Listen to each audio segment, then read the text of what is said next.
الحمد لله نحمده ونستعينه ونستغفره ونعوذ بالله من شرور أنفسنا ومن سيئات أعمالنا من يهده الله فلا مضل له ومن يضلل فلا هادي له وأشهد أن لا إله إلا الله وحده لا شريك له وأشهد أن محمدا عبده ورسوله صلى الله عليه وعلى آله وأصحابه ومن تبعهم بإحسان إلى يوم الدين أما بعد.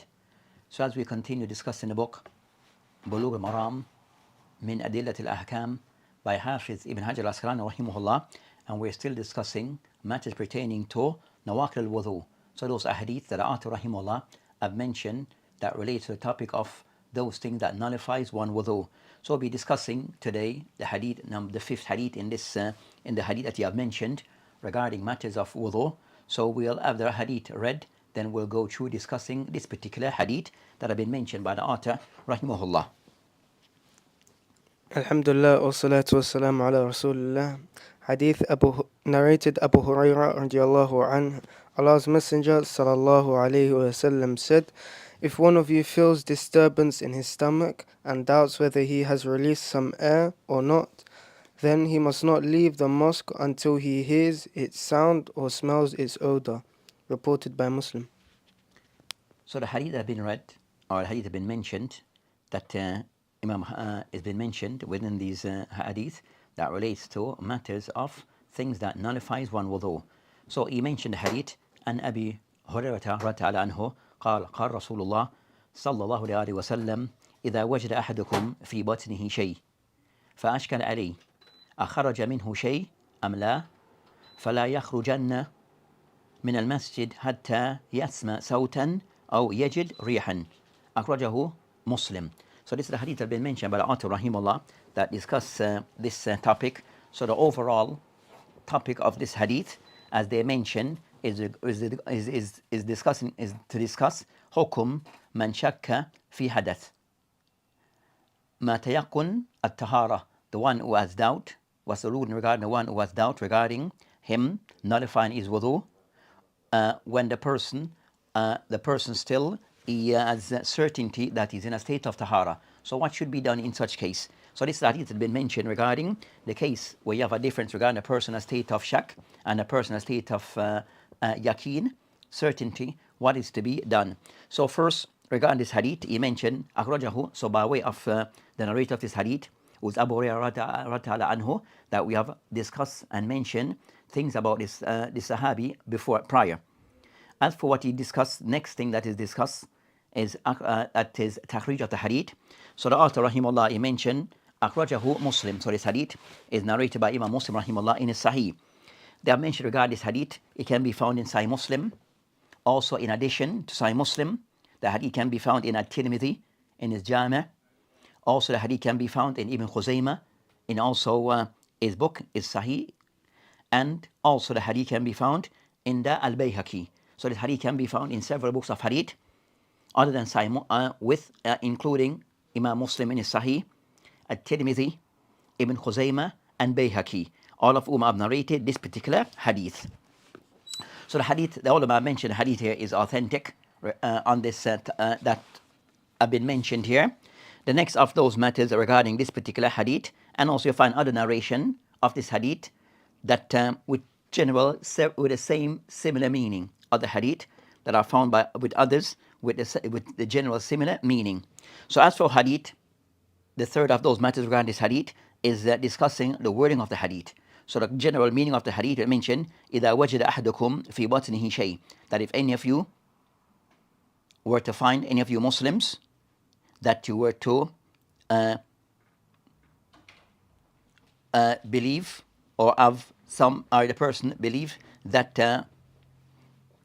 that something have occurred regarding in his stomach, and he has doubt. So the person is in doubt, is uncertain regarding certain movements that have taken place in his stomach.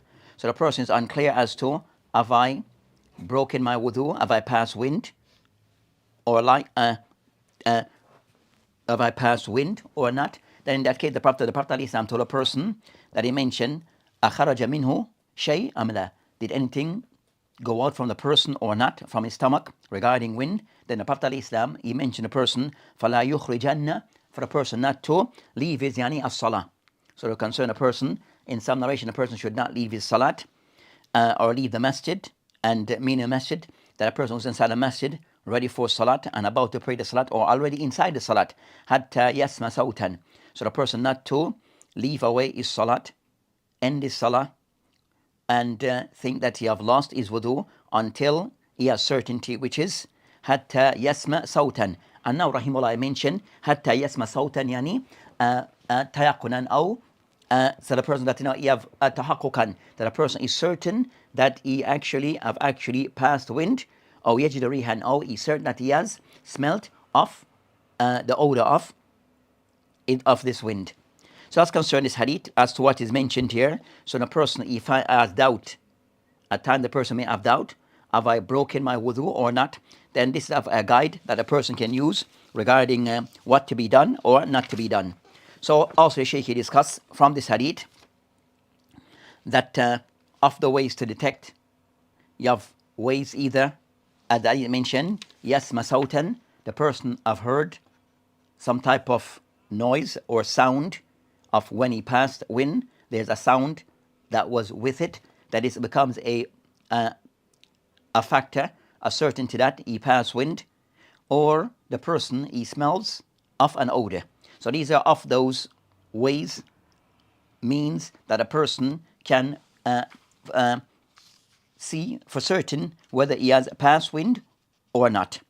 Then, so that's concerning this hadith as to what is taken from this. Then he mentioned the third, another of those points that he mentioned, that this hadith, hadithun, or a hadith, dalilun ala anna mutatahhir إذا شك في الحدث لم يلزمه الوضوء بل يصلي بطهارته تلك حتى يتيقن أنه أحدث إما بالسماع الصوت أو شم الريح. So the explanator, Sheikh Abdullah Fawzani, mentioned from this hadith, it also is a proof, an evidence regarding the person who's in a state of tahara and he has doubt regarding him committing one of the acts that nullifies his wudu, and in this case, passing of wind.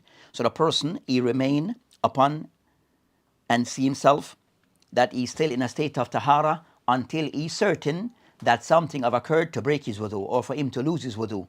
So that becomes one of the principle that to be followed. And this, the person can know of whether he passed the wind or not by either hearing of the sound or smelling of some odor. And also, if the person was to be informed by someone that he trusts, so someone who he trusts was to, and is close enough, that can be a witness that he actually passed when the person have doubt, but someone beside him or close enough to him let him know that yes, he did hear or smell something that came from him, then that becomes of those factors that can be used. That becomes of the evidence that can be used, that a person, that is, shows that he did pass of wind. So even though he himself may not have heard or felt, he felt something but did not hear or smell anything, then the person would, if someone else acted as a witness to testify that this he did heard from him some type of sound or smell of something, then this become something that can be used. So they mention that these, what he mentioned, imma sama as-sawt or sham ar-riya, this is considered aglab. It's in most cases, but if someone else was to be a witness to this, then also that can be used as a proof that the person have lost his wudu. Then also they mentioned the hadith, also other narration of the hadith that's found in Bukhari and Muslim, but the hadith of Abdullah ibn Zayd radiyallahu anhu, أنه شك أو شك إن النبي عليه السلام رجل الذي يخيل أنه يجد شيء في الصلاة. So I mentioned regarding concern our next hadith of Abdullah ibn Zayd, that this person that he complained to the Prophet alayhi salam, that a person that he was uncertain regarding feeling something while in the salah.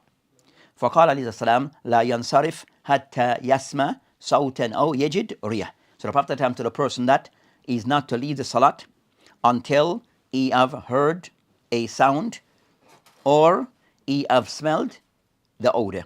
So that's concerning of the regarding concern this matter is relating to salat. regarding of the person outside his salat, then also the same thing applies regarding the person trying to ascertain whether he is still in a state of tahara or not. Also, they mentioned that from this hadith, it's a proof that is used by the ulama regarding, as they mentioned in hadith, as that هذا hadith دليل على قاعدة العظيمة من قواعد الشرعية. That also this hadith also is used as one of the qawaid al-kubra. So the ulama of the sharia, that they have mentioned that there's around 5 qawahid, general principles, that they mentioned qawaid al-kubra, these 5 principles that most of the ahkam in some ways go back to them and can be used, and they refer to as al-qawahid al-kubra, al-qawahid al-kulliya al-kubra, and I mentioned 5 of them. And amongst these 5, al-yaqeen la yazul bi-shak. So of these 5 general principles that are used by the fuqaha in the qawaid al-shari'ah as general principles, of those they mention of this principle, al-yaqeen la yazul bi-shak, al-yaqeen la yazul bi-shak. So that's one of those principles that ulama of usul and qawaid al-fiqhiyah that they use. So these 5 principles are qawaid al-kubra, that these 5 are al-yaqeen la yazul bi-shak. The first, which is the one that we're discussing, or taking, and this is used as a proof, where yaqeen, certainty, is not removed with doubt. So certainty is not replaced with something a person is uncertain of. So that's concerning. So matter the person is certain and something he has doubt regarding it, then he goes back to, so he used as a guiding principle the thing that he is certain of. So as an example, that a person is, in this case, the person is doubtful, he is certain that he has tahara, that he made his wudu, but he felt a movement within his stomach, and now he's contemplating, did I break my wudu or not? The thing that he's certain of, so he has doubt regarding breaking of his wudu. So in that case, he goes back to that which is the thing that is certain, which is the state of tahara, and he dismiss the doubt that he has. He dismiss the doubt that he has. So also that is for regarding people who suffers from waswas. That is a principle that is used by those people who suffers from waswas, by the whispering of the shayateen, that gives them doubt all the time regarding their salat, give them doubt regarding things that they supposed to have done. So they repeat an act many times, and they doubt themselves regarding things that they think they have done. So they keep repeating the same thing over and over because of this waswas of the shaitan, this whisper of the shaitan to them. So they have all these doubts about things. So in this case, this qaida, the person mentioned that in this qaida is used in those cases, and in general, al-yaqeen la yazul bi-shak, that a person who has certainty, it is not to be replaced with something which is doubtful. The second of those qawaid al-kubra that ulama have mentioned, al-mushaqqa tajlib al-taysir. Al-mushaqqa tajlib al-taysir, meaning concerning al-mushaqqa, when there are certain type of difficulties, unbearable difficulties that a person faces, that it brings about some ease. So when there's a difficulty, unbearable difficulty, then in that place the Sharia give the person, open the person to certain ease, open the person or give allowance for certain ease for those who are facing undue difficulties. The third principle, qawaid al-kubra, that is mentioned by the ulama, ad-darar yuzal, that things of harm is to be replaced or to be removed. So things of harm, things that are harmful, then those things are evil, are to be removed. So evil are to be removed. So the mentions that's of the principle regarding ad-darar wa la dirar, that is, so that's concerned of those principles within the qawaid al-kubra, of those major principles. This is one of another. The fourth of those principles, of the governing principles, the main governing principle, they mention al-ada muhakkama. Al-ada muhakkama. So ada, customary, established practices, then they carry a ruling, that those things that they are used as a precedent and can be used as an evidence. So adat, customary practices or established customer practices, at times that they may be the deciding factor. They may be the one to make the decision as to a said practice. So the ulama, for example, in that case regarding a discussion, so you have different matters regarding al-urf, what I refer to as ada or urf, that it can take precedent in certain matters regarding al-ada, al-urf, regarding people, way of how they may, that it is the route that it to be followed and have a place regarding different customs. You might have different food that people may enjoy or eat in different places. So that there's a customer food that is eaten in those places, then it stands. It stands if it is halal and the likes. And also al-ada muhakkama, regarding the type of dress that people may wear, may be decided by the customary, the general overall practice of the people in that locality. Then the fourth of those matters, al-umur bimaqasidiha, al-umur bimaqasidiha, which is al-amal bin-niyat, that actions are by its intention. So al-umur, things are based upon the person's intention. Actions are based upon one's intention. So actions are related and linked to one's intention. So those are the five al-qawahid al-kubra عند العلماء. اليقين لا يزول بشك. Al-mashaqqa tajlib taysir. So things of yaqeen is not removed with things of doubt. Difficulties can bring about ease. Ad-darr yuzal. Difficulties, evil are to be removed. Al-ada muhakkama or urf. So custom or practice, they have a place. Wal-umur bimaqasidiha, and that things, actions are linked to their intentions. Actions are linked to their intention. So these are the hadith that they mentioned regarding, so this concerning of those matters regarding that principle that are principle that relates to these principles, that they would include and are applicable to things of ibadat and also mu'amalat wal uqud. So some of these principles that they're applicable in things of ibadat, also mu'amalat, and also uqud, and things of agreements and contracts. So the ulama, you've said that al-Qurafi rahimahullah, so Qurafi in his book al-Furuq, that he mentioned هذه qaida, regarding this qaida that we're discussing, that is as so evidence for this qaida, it is taken from this hadith. So the evidence of this qaida, that it is taken from this hadith, where to establish that this things that are yaqeen, certainty, is not removed or replaced with doubt, that they use this as an evidence, this hadith as an evidence to prove that this principle. Then I mentioned Al-Qarafi rahimahullah, he mentioned هذه قاعدة, this particular principle, مجمع عليه, it is agreed upon between the ulama. وهي أن كل مشكوك فيه يجعل كالمعدوم, that then he mentioned that or anything that is doubtful, things that one has doubt regarding them, they are to be taken as if it doesn't exist. They are to be taken as if they do not exist. الذي يجزم عدمه. So they are to be taken as if they do not exist. So the person becomes certain that this thing, it is not there. So not to give too much precedent, not to give too much attention to these matters a person have doubt regarding, especially for those people who suffer from waswas. So the person has considered that whatever they do, then that's what is established. Any doubt, then it is disregarded. Any doubt is disregarded. قال Abu Dawud rahimahullah, and you have others who have mentioned regarding this matter. So if many of the ulama who have spoken about this particular principle, then he mentioned, as Sheikh Fawzan, he mentioned that هذا hadith سند العظيم إغلاق باب الوسوسة, that this hadith also is to be used as an evidence in closing the door to those people who have waswasa.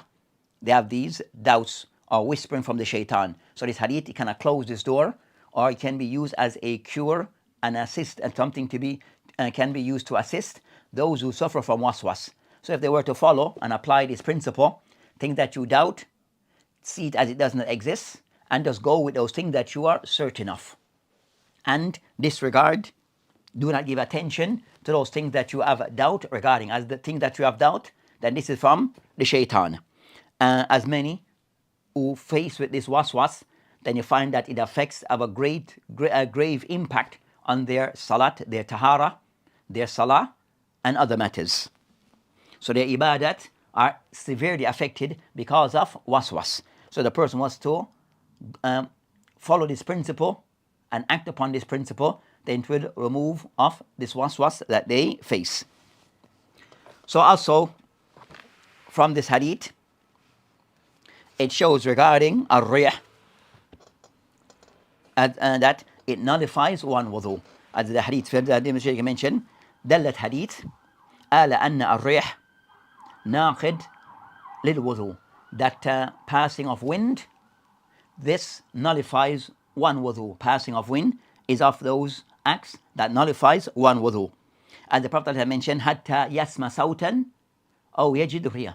If the person hear the sound or he smelled of the odor. So it shows that of those things that nullifies one wudu is a rih. So wind nullifies one wudu. So the ulama, by this, they discuss regarding of those things that nullify wudu from this hadith, that this hadith shows is a proof that wind nullifies one wudu. So on this, the ulama mentioned that included in this, they mention ذهب جمهور أهل العلم إلى أن البول والغائط, which is urine, defecating, ينقضان الوضوء, that both these nullifies one wudu. In kharaja, if it go outside the Sibyl, which is the back and the front of the person was to urinate, or a person was to relieve of themselves, other than what is said to be Sibyl to the front and the back, which is of those things agreed upon, that the one who defecate, pass wind, or the one who urinate, that these things are agreed upon that they nullifies one wudu. So these three are agreed upon that they nullifies one wudu. So passing of wind through the back, urinating for male and female, and also defecating of male and female, that whether in large amount or small amount, that these three acts with an agreement between ulama nullifies one wudu. Then they discuss if they were to pass, let's say what, and they said these things said things that are ada, things that are the normal things that will the person will pass from his body, from his private parts. So they discussed in the next matter regarding khuruj al-bawl wal-gha'it, and also feces min ghayri sabilain, other than the front and the back, from the front and the back. So if a person was to pass, defecate, or that person was to urinate using, as they say, a bag, so they're not using their normal function, then what is the hukum on that person's wudu and tahara? So they mentioned that Jumhur ulama min al-ilm, that this still nullifies one wudu. So from the fact that the person is still using another means, another method to remove these waste from his body, by way of, in this case, urine and feces, and using a bag from another part, then this also nullifies one wudu. So even though not going to the normal exit, it's not going to the normal exit, but the fact that using another separate exit, then I mentioned that this nullifies one wudu, and this is the position taken by Jumhur of the ulama. Whether this exit is above the navel or below the navel, so whatever point that is on the body, that the person is using this exit to remove waste from his body, then his wudu is invalid. And I mentioned, and I said evidence for this is this hadith. So this hadith it mentioned regarding concerning that the person losing things leaving of his body, then the person wudu is invalid. Then you find that on this matter, ذهب الشافعية إلى أنه إن كان يخرج من تحت معدن, if the person mentioned, the Shafi'iyya mentioned that, the ulama of the Shafi'iyya mentioned that, they make a distinction. If the person is using this exit to remove these waste from his body, and it is tahta al-ma'adin, it is below the person's navel, is below the person's navel, the dimension, فَيَنَاقِد, then it nullifies the person's wudu. It nullifies one wudu. Then I mentioned, إن كان مخرج فوق المعدن, if it's above the person's navel, which is stomach, then they mention it does not لا ينقل الوضوء, it does not nullify the person's wudu. That's from the ulama to Shafi'iyya. And I mentioned that, so that's their position they take regarding this matter, the ulama to Shafi'iyya, and al-qawl al-raji, qawl al-jumhur. So on this matter, regarding the person using an exit to remove waste from his body outside the normal back and front, then the jumhur of the ulama take the position the person wudu is invalid. It nullifies his wudu. Whether this point, exit, is above or below his navel, then the ruling is one. As for A'immat Shafi'iyya, then they take the position, they make a distinction make a distinction as to that point of exit. If it is below the person's navel, belly button, below this, then it nullifies one wudu. It nullifies one wudu. But if it is above the navel, belly button, then the person's wudu is still valid, according to the ulama of the Shafi'iyya. But overall, qawl jumhur ulama is the, they mention here, is the more correct view. That's the correct view. And of that, Ash-Shawkani and the likes of contemporaries who agree with this position. So that's concerned that matter. Then also, what the ulama mentioned that they discuss also next matter.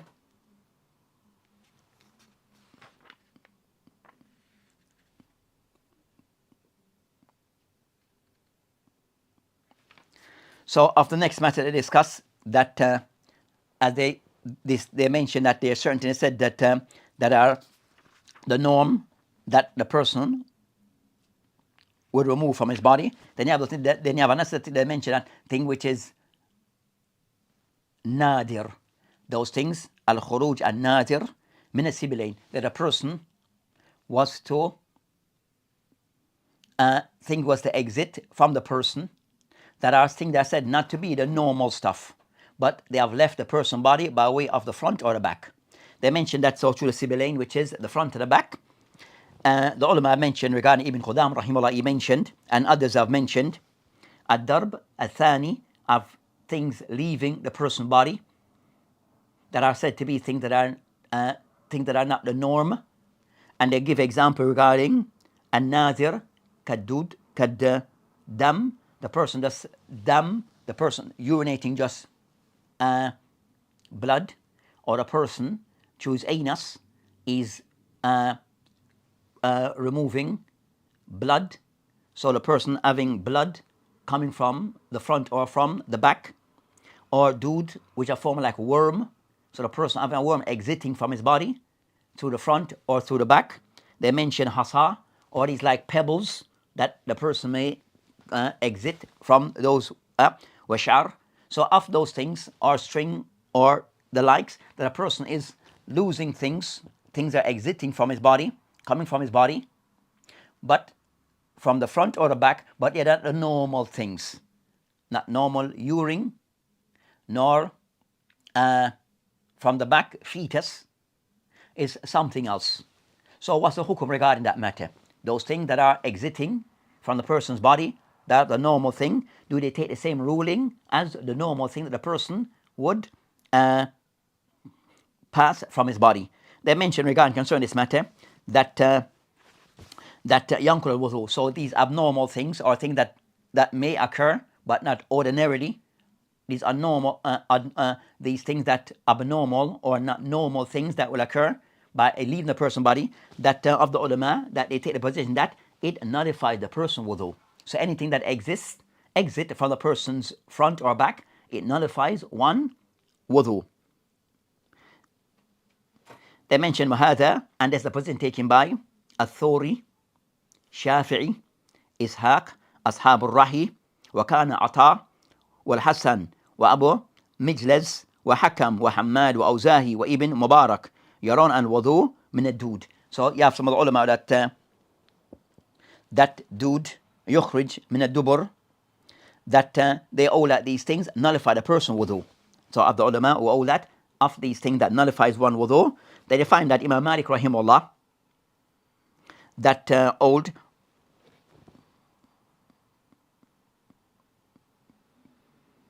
that Imam Malik doesn't pay. Imam Malik rahimahullah doesn't say align to that view. Imam Malik rahimahullah does not align to that view. So you have some of the ulama, so majority of the ulama, many of the ulama take that these things, if they leave from the body, then they nullify wudu. But Imam Malik and others hold that they do not. These things, they do not nullify one's wudu.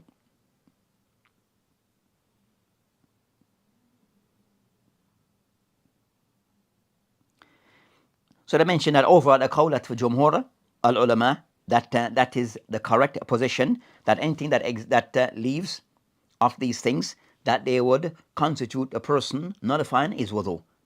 That's the call taken by Jumhur of the ulama. And I mentioned that also of contemporary Ibn Uthaymeen, that is more according to that view.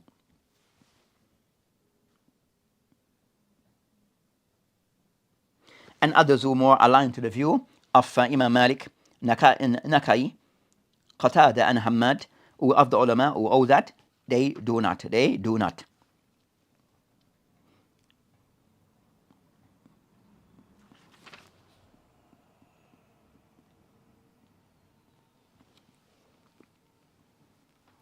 So that's of those matters that they discuss regarding these things. They discuss our next matter regarding khuruj al-rih. So in a sense also of those things that are discussed, that a person having this type of gas, that is, or wind, that is wind coming from the person, but it is leaving from the front. So for a male or female, so a person may have a wind of that sound leaving from his private parts, which for the male is penis, and the female or vagina, if wind was to exit from this area, pass from that area. What's the ruling regarding this? Of the ulama, Ahmed rahimahullah, Imam Shafi, Malik, wa Muhammad ibn Hassan, ila annahu yanqul al-wudu, that even passing of wind, not from the front, male or female, it nullifies one wudu. So passing wind from the front, whether by way of a male or female, then this nullifies one wudu. That's the position taken by Imam of A'immat al-Arba. You have Imam Ahmed, Shafi, wa Malik, wa Muhammad ibn Hassan al-Shaybani min al-Hanafi. Then also the second view of Imam Abu Hanifa, that he takes the position, la yanqul wudu, that passing of wind from the front area of the person, that this does not nullify the person's wudu. And that also the view taken by Ibn Hazm al-Zahiri. Ibn Hazm, that also take the position of Abu Hanifa, that wudu is not nullified by the person passing wind by way of the front, or again, by that's a male or a female. And that second opinion is also taken by the fatwa of Sheikh bin Baz regarding that passing wind coming out from the front by the of private area in the front. That does not nullify one's wudu. That's a position taken by Sheikh bin Baz. Also, Al-Lajnat al-Dahima in Saudiya. Also, a position taken by Ibn Uthaymeen. And also, they mention that's a position that Sheikh Muqbil rahimahullah is more inclined towards. So the ulama, they disagree regarding this matter. So you find A'immat of the past more in line that passing of wind from the front area nullifies wudu. But of the ulama, also Imam Abu Hanifa and Ibn Hazm and some of the contemporaries, that they take the position that it does not nullifies one wudu. Where some can somewhat mention that as for it occurring with a male, it doesn't occur with male. It's something that really doesn't exist. It's something that may not seem, some mention does not exist. But said if it was to exist, but the occurrence with male is something which is rare if occur. As for female, it may be more. It may occur more with a female than that of a male. So they mentioned, but overall, that that's the views that are there, that those who say it does and those who say it does not. And of those who say it does not, they mention that nawaqil al-wudu, it is something have to be by way of a clear text. So nawaqil, those things that nullifies one wudu, then one should have a clear text to say that because it's an act of ibadah, tawqifiyah, that requires a text as a proof that such and such acts nullifies one wudu. So, including that rih, wind from the front area nullify one wudu, then there should be some text. As for the text is regarding to the back, and that is how those who say whether rih, wind from the front or the back, it nullifies wudu. They use hadith. We mentioned that. Yes, the back is the normal case, but if it was to occur in the front where it didn't make any of that, also the same thing applies. So the same thing apply from the fact the person is passing wind. Normally occurs through the back, but if it was to occur through the front, then the same ruling applies. The same ruling would apply. So that's concerning those aqwal of the ulama on those matters, based upon what is discussed or taken from this particular hadith. So also it shows regarding concern that for the Sahaba, that if things that sometimes matter that they were uncertain of, things that they were unclear regarding these matters, that they'll go back to the Prophet of Islam and seek clarity. So show the Muslim that regarding matters that they will face, then to seek clarity on those matters, so they can have a certainty as to what is the correct position of Islam and the correct position in on those things. So from the hadith it shows regarding that rih, wind, passing of wind nullify one wudu, and ijma between the ulama on this matter, agreed upon between the ulama. The discussion is regarding if the passing wind was to occur from the front area, then there's a khilaf difference between the ulama. Also this hadith is show that this qaida is taken from it, where they mention the qaida al-fiqhiyya, al-yaqeen la yazul bi-shak, that yaqeen, things of certainty, is not removed with shak. And this also applies regarding that yaqeen ya yazul bi-shak, also regarding al-Islam. So a person bin thabat, that a person is said to be a Muslim, known to be a Muslim, then that person Islam is not removed by something which is doubtful. So to remove a person Islam, then one have to bring clear proof. So that's after so many ahkam can be taken from this qaida al-yaqeen la yazul bi-shak. As we mentioned, that there's many qawaid that they use al-fiqhiyya, but some are referred to as al-qawaid al-fiqhiyya al-kubra, where all the ulama they agree upon these five. They agree upon these five, and they're said to be al-kubra, which is mujma alay between the ulama. And we mentioned that those five, and we mentioned them again, of al-yaqeen la yazul bi-shak, al-mushaqqa tajlib al-taysir, al-darr yuzal, al-aada muhakkama, and al-umur bimaqasidaha. So these are those qawaid al-fiqhiyya al-kubra that are used by the ulama. So with this, inshallah ta'ala, we'll end this session and continue with the other hadith that relates to matters that are said to be things that nullifies one wudu. وبالله تعالى توفيق وهذه السبيل والآخر والحمد لله. السلام عليكم ورحمة الله وبركاته.